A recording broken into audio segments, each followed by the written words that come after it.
Hey everyone, this is Dylan, and today we're going to be doing a movie review for you guys. So the movie I'm reviewing today is Cold Prey. I thought it'd be interesting to start a new series on this channel, and I'm going to call it Foreign Film Friday, because I want to start doing some more reviews of foreign films.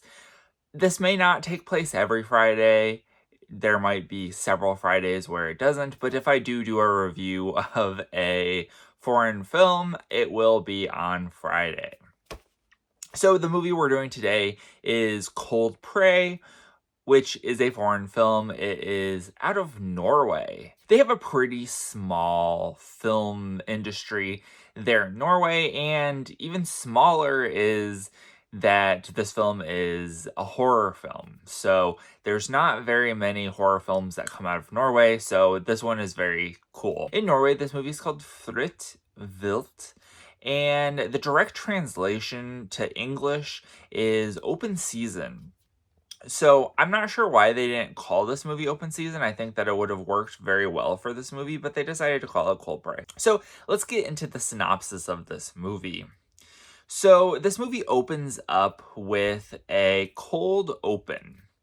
This cold open shows a young, probably preteen boy running out in the snow. And he's very fearful. Looks like he's running from something that's really scaring him.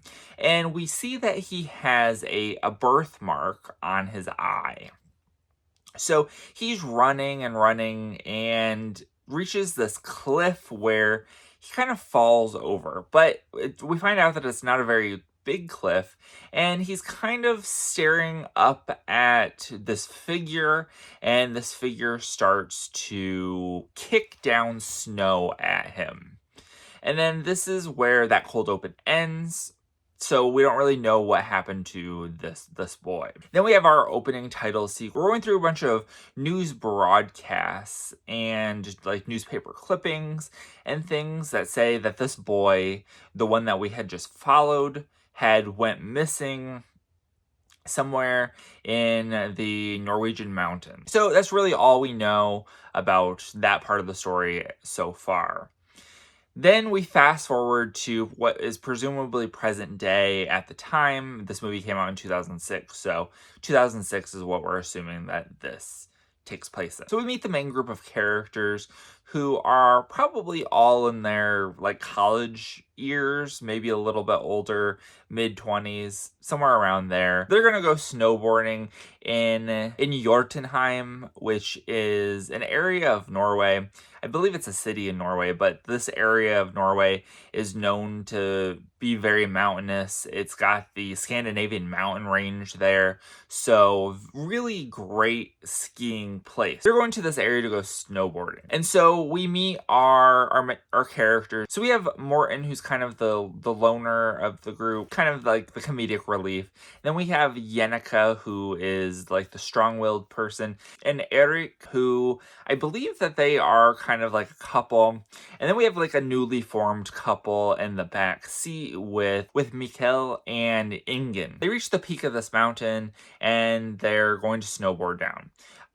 This is a little confusing to me because they're not at like a ski resort or anything. So they've driven their vehicle all the way up to the peak of this hill. And then they're going to snowboard down this hill, but then they're going to have to walk all the way back up to get back to their vehicle. Doesn't make a ton of sense in the grand scheme of things, but I don't know if that is like a plot hole in this movie or what, but they decide that they're going to go snowboarding, and we see them all go down, and Morten actually gets into a little bit of trouble and ends up breaking his leg.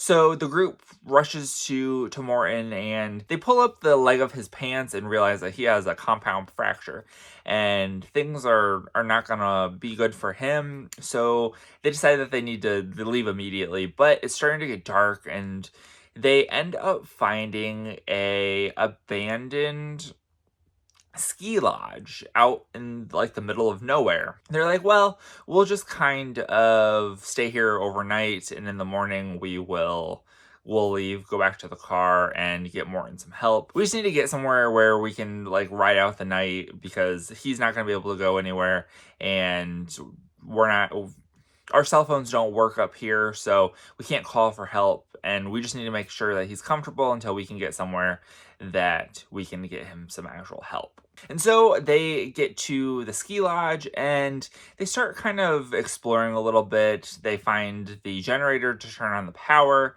and Mikkel and Ingen kind of go off to one of the rooms in this hotel to do some interesting things. But then they get into a fight, and Miguel comes back to kind of drink at the bar alone, and Ingen stays in the room only to meet the killer in this movie, who is kind of, I think they call him the Mountain Man.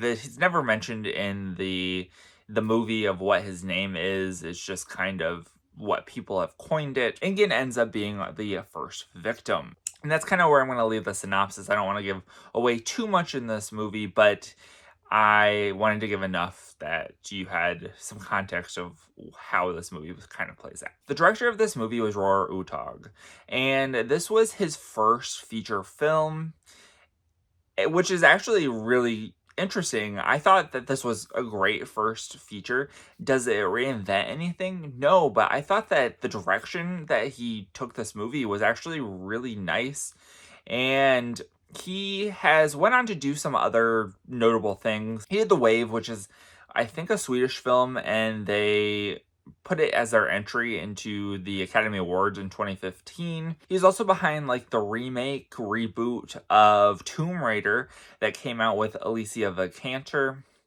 And then he also did a Netflix movie called Troll, which I actually really thought was fun. It was kind of like a Norwegian take on like a Godzilla movie, but instead of Godzilla, there was a troll. I thought it was pretty cool. But I did think that his direction in this movie was great, and definitely want to give him a shout out in this review. Kind of playing off of that, I thought that the cinematography of this movie was actually really nice. There was a grit to this movie that was kind of like Texas Chainsaw Massacre, and also a little bit like Cabin Fever. There are some really great shots in this that really remind me of like a music video or a commercial, which actually makes a ton of sense when I looked it up, because Roar was a commercial and music video director in Norway before he got this as his feature film. Another thing I wanted to kind of mention was the killer. So I did mention him a little bit, but the killer is a little kind of Jason Voorhees-esque and Michael Myers-esque, where he's silent. He is somebody that is like beefy and kind of is like an ominous presence. We don't really see a ton of him because throughout the first probably 2/3 of this movie, he's really obscured. You only see arms, you see silhouettes, you see legs. You don't really see too much. The last third of this movie, you see his face, which has a ski mask on. He has ski goggles on sometimes. So you don't really see too much. But I think that this is a very ominous character, and I do really think that he is a good killer. I do have some things that I'll mention in the spoiler section that I wasn't a big fan of when it related to him, but overall, I think that there was a lot of potential with this character. This movie isn't really revolutionizing anything in the slasher genre or in the horror genre, but it is a pretty decent slasher movie that takes place in the snow, which is something that we don't really get too often. It is a movie from a country that we don't get movies from too often, Norway. And I think that it's definitely worth checking out. It has spawned 2 sequels. I have the second sequel, but I've never watched it. And then I know that there's a third sequel. And This probably isn't going to happen, but news came out in 2017 that WWE Studios had purchased the rights to the English language Cold Prey. Since the news came out in 2017, I'm doubting that anything is going to come of this. It's been 7 years since that news was released, so I'm not thinking that things are either it's in like development hell or it's just not going to happen. But we probably won't know until it either just randomly shows up one day or we just never get it. All right, so now I wanted to talk about the spoilers. So this is your spoiler warning if you are wanting to watch this movie and watch it without spoilers. So I did want to talk about the reveal of our killer. So our killer is revealed and it happens to be the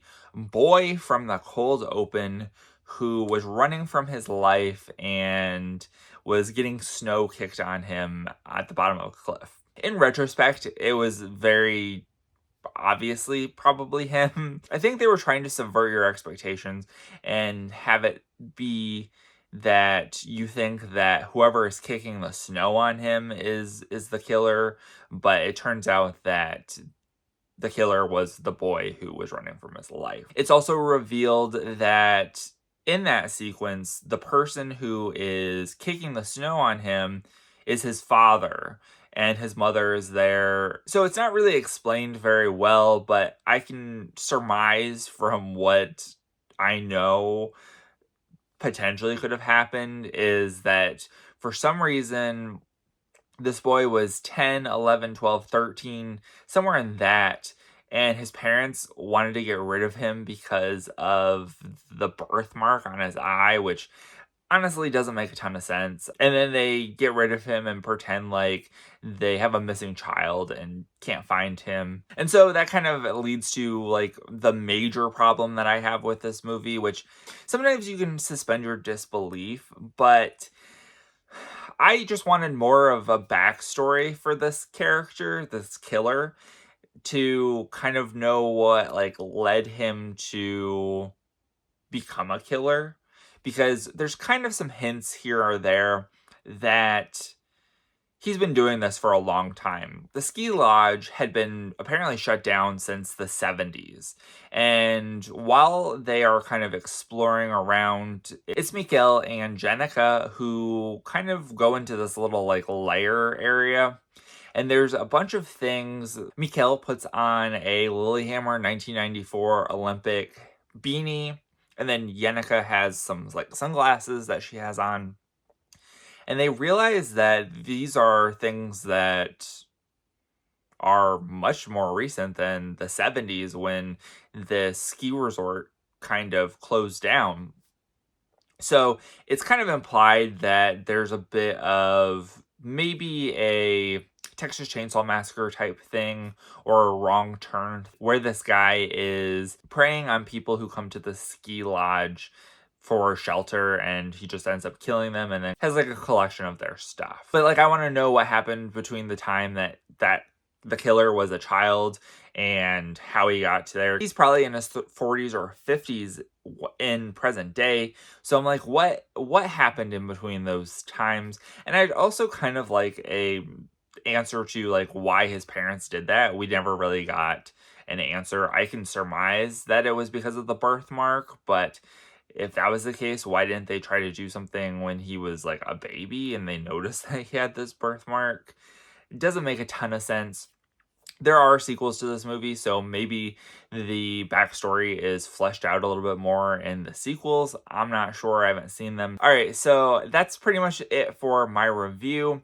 I gave this movie a 3.5 stars out of 5. I thought that it was pretty good and would definitely watch it again. But that is it for this video. I hope you guys enjoyed. Let me know in the comments down below what you thought of Cold Prey. And remember, if you're not already subscribed and you'd like to be, please hit that subscribe button down below and give this video a like if you liked it. Thank you guys for watching and have a great day. Bye.